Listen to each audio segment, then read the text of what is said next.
Muli po ang kalahok bilang 2.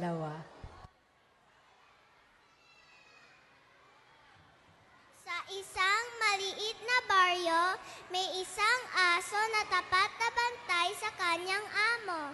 Araw at gabi, siya ay nagbabantay sa bahay.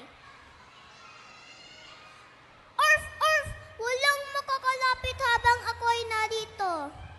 Tuwing gabi, kapag may dumadaan, agad niyang tinatahulan. Dahil dito, palagi ligtas ang kanyang amo at pamilya. Salamat na aking natapat na aso, ikaw na tagapagtanggol ng aming tahanan. Ngunit minsan, nakita ng aso na pinapakain ng amo ang pusa at manok sa bakuran.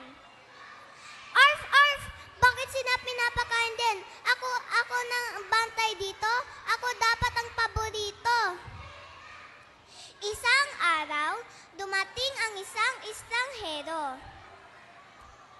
Ngunit sa halip na tahulan, tumahol ang aso sa pusa at manok.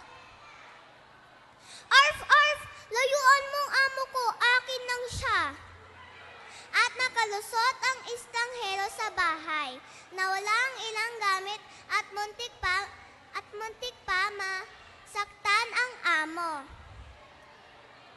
Aking aso, ba't ka nagalit sa mga kasama mo? Ang tungkulin mo ay magbantay at magtanggol, hindi magselos at manakit. Orf! Patawad, amo. Nakalimutan kong ang laga ko ay nasa aking katapatan, hindi sa bakiking paborito. At mula noon, muling naging natapat na aso, hindi na siya nagpalipin sa inggit, kundi magbantay ng buong puso. Ang amo at ang aso, ang tunay na halaga ay hindi nasusukat sa atensyon o pabor, nakukuha kundi sa katapatan at kabutihan ng puso.